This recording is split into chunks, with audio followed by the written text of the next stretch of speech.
Hello guys, welcome back to my channel. তো আগের এপিসোডে লাস্টে আমরা দেখেছিলাম ইয়ঞ্জুন তার দুই বেবিকে দেখে ভাবে যে এই দুই বেবি আমার নয় তো, বাট তখনই সে নিজেকে বলে আরে আমিও এসব কি ভাবছি, অ্যান্ড সে সেখান থেকে চলেই যাচ্ছিল। বাট তখনই সে জিংসি চেঁচানোর আওয়াজ শুনে, আর যা শোনা মাত্রই সে দৌড়ে সেখানে যায় অ্যান্ড সে জানতে পারে কিছুই হয়নি, জাস্ট জিংসির হাত থেকে শাওয়ার নিচে পড়ে গিয়েছিল। অ্যান্ড সে জিংসিকে বলে শাওয়ারটা তো শুধু নিজেই পড়েছে, তার জন্য এমনভাবে চেঁচানোর কি আছে, আমি তো ভয় পেয়ে গিয়েছিলাম। আর সেই বেবিদেরকে বলে তোমরা গিয়ে তোমাদের ড্রেস চেঞ্জ করে নাও। অ্যান্ড জিংসিকে বলে তার মানে তুমি সব কিছু জেনে বুঝে করেছিলে তাই না। অ্যান্ড সে সেখান থেকে চলেই যাচ্ছিল, বাট জিংসি তাকে ক্লোজ করে বলে যে হ্যাঁ এবার বলো কি বলতে চাইছিলে, ভয় পেয়ে পালিয়ে কেন যাচ্ছ। অ্যান্ড তাদের মধ্যে এখানে একটি রোমান্টিক সিন ক্রিয়েট হয়ে যায়। ইয়ঞ্জন বলে তুমি আমাকে অ্যাট্রাক্ট করতে চাইছো, বাট এটা জেনে রাখো I am not interested for you. জিংসি বলে যে হ্যাঁ তুমি একদম ঠিকই বুঝেছো, তুমি এখন আমার হাজব্যান্ড হয়ে গিয়েছো, তাই এখন তোমার উপর আমার অধিকার আছে। ইয়ঞ্জন তাকে আগলি বলে সেখান থেকে চলে যায়। জিংসির অনেক বেশি রাগ হচ্ছিল, বাট সে কি বা করতে পারতো, কারণ তার এখন একটাই উদ্দেশ্য যে ইয়ঞ্জনের মন জেতা। বাট জিংসি কি ইয়ঞ্জনের মনে তার জায়গা করতে পারবে তা তো আমরা ড্রামার আগে গেলেই জানতে পারবো। এরপর নেক্সট মর্নিং আমাদেরকে ভিলেজের সিন দেখানো হয়, অ্যান্ড এখানের পরিবেশ অনেক বেশি শান্তি, তাই জিংসির এই জায়গাটা অনেক বেশি ভালো লাগে। যখন কি সিটিতে চেঁচামেচি তো লেগেই থাকে, এটা তো ঠিকই যে ভিলেজের পরিবেশ অনেক বেশি শান্তির। বাই দ্য ওয়ে গাইস, আমার ভিলেজ অনেক বেশি ভালো লাগে, অ্যান্ড আপনাদের কোনটা ভালো লাগে তা কমেন্টে অবশ্যই জানাবেন। এখানে জিংসির ফ্রেন্ড তাকে বলে যদি তুমি জানতে পারো ইয়ঞ্জুন তার ফ্রাইড টিস্যু অন্য কাউকে দিয়ে দিয়েছে তখন তুমি কি করবে। তার এমন কথা শুনে জিংসি তো অনেক বেশি ভয় পেয়ে যায়। ফ্রেন্ডরা সব সময় তার ফ্রেন্ডকে মোটিভেট করে, যখন কি জিংসির ফ্রেন্ড তো তাকে ডিমোটিভেটই করে যাচ্ছিল। এই সব নেগেটিভ কথা বলে নেক্সট সিন আমাদেরকে নাইটের দেখানো হয়, যেখানে জিংসি তার পুরো চেষ্টা করছিল ইয়ঞ্জনকে পটানোর, কারণ তারপরেই তো সে তার উদ্দেশ্য পূরণ করতে পারবে। বাট ফিলিংলেস ইয়ঞ্জুন তার সাথে এবারেও রুড বিহেভ করে, বাট তাও জিংসি তার চেষ্টা চালিয়ে যায়, কিন্তু সে তো তাকে ভাবই দিচ্ছিল না। তখন সেখানে বেবি উঠে আসে পানি খাওয়ার জন্য, তাই জিংসি চলে যায় তাকে পানি দেওয়ার জন্য।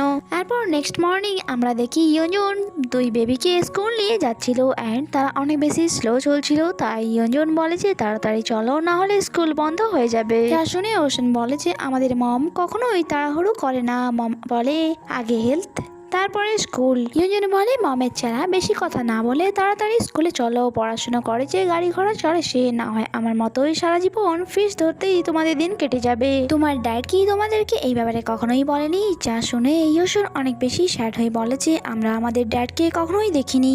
যা শুনে তো ইয়ঞ্জন একদমই ফ্রিজ হয়ে যায়, অ্যান্ড তাদেরকে জিজ্ঞাসা করে তোমরা তোমাদের ড্যাডকে সত্যি একবারও দেখোনি। তারা বলে না। ইয়ঞ্জন বলে আর গ্র্যান্ডপা অ্যান্ড গ্র্যান্ডমার কি হলো, তারা কথায় ইয়ঞ্জন জানায় যে তা তো জানি না, শুধু এইটুকু জানি গ্র্যান্ডমা মারা গেছে অ্যান্ড গ্র্যান্ডপা আমাদেরকে পছন্দ করে না, অ্যান্ড তাদেরকে আমরা আজ পর্যন্ত কখনোই দেখিনি। যা শুনে ইয়ঞ্জন রিয়েলাইজ করে যে জিংসি অনেক কিছুই সহ্য করেছে, বাট সে নিজে থেকে আবারও বলে আমার মেয়ে যদি ইয়ঞ্জনের মতো হতো তাহলে আমিও তার সাথে এমনটাই করতাম, তাকে বাসা থেকে বের করে দিতাম। যা শুনে বাচ্চারা অনেক বেশি রেগে যায় অ্যান্ড বলে ইয়ঞ্জন মুখ সামলে কথা বলো, আমাদের মমের ব্যাপারে ননসেন্স কথা বলার তোমার সাহস কি করে হলো। মম আমাদেরকেই প্রোটেক্ট করছিল, আর যার কারণেই ওনাকে বাসা থেকে বাইরে করে দেওয়া হয়েছে।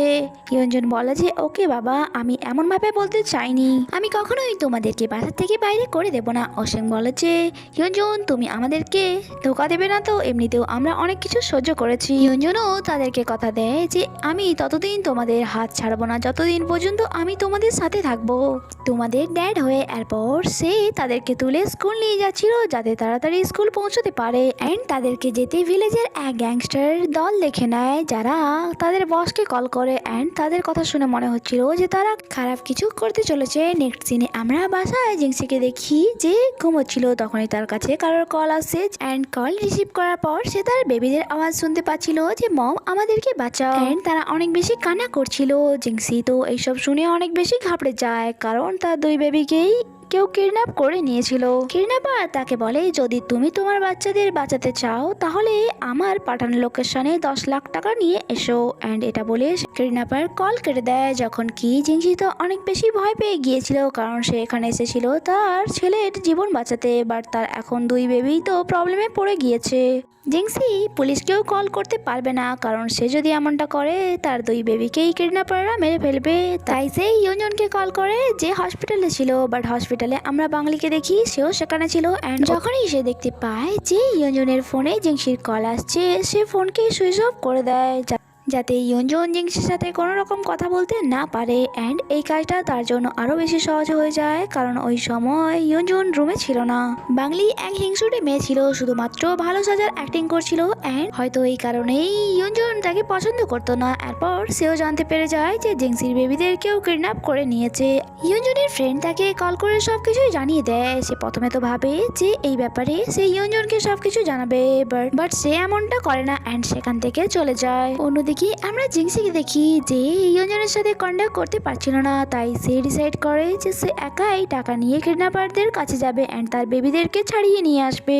অন্যদিকে ইয়ঞ্জন যখনই তার ফোন অন করে, তখনই তার ফ্রেন্ডের কল আসে তার কাছে, যে তাকে জানিয়ে দেয় যে জিংসির বেবিদের কেউ কিডন্যাপ করে নিয়েছে। যা শুনে সে আর চুপ থাকে না, তাড়াতাড়ি করে তাদেরকে খোঁজার জন্য বেরিয়ে যায়। অন্যদিকে আমরা জিংসিকে দেখি যে কিডন্যাপারদের পাঠানোর লোকেশনের কাছাকাছি পৌঁছে গিয়েছিল অ্যান্ড সে লিনিওকে কল করে সবকিছু জানায় অ্যান্ড তাকে তার লোকেশনও সেন্ড করে দেয়, যাতে কোম্পানির গার্ডসদের সাথে গিয়ে তাকে রেস্কিউ করতে পারে। অ্যান্ড এখানে একটি নিউ ক্যারেক্টারের এন্ট্রি হয়, যে আমাদের এই ড্রামার সেকেন্ড মেল লিড, যার নাম ট্যাং। অন্যদিকে জিংসি প্রবলেমে ছিল, কারণ সে কিডন্যাপারদের পাঠানো লোকেশনে পৌঁছে গিয়েছিল। অ্যান্ড এখানে গ্যাংস্টার বস প্রথমে তাকে টাকা দেওয়ার কথা বলে, কিন্তু জিংসি বলে আগে আমার বেবিদের নিয়ে এসো। বাট জিংসি জানতে পারে যে তারা তো তার বেবিদের কিডন্যাপই করেনি, শুধুমাত্র এআই এর সাহায্যে তারা তার বেবির ভয়েস তাকে শুনিয়েছিল। আর এটা জানার পর জিংসি অনেক বেশি চিন্তায় পড়ে যায় যে যদি তারা আমার বেবিদের কিডন্যাপ না করে থাকে, তাহলে আমার বেবিরা কোথায়। এন্ড এখানে এই এপিসোডই শেষ হয়। আগে কি হয় তা জানতে স্টে কানেক্টেড। Bye bye.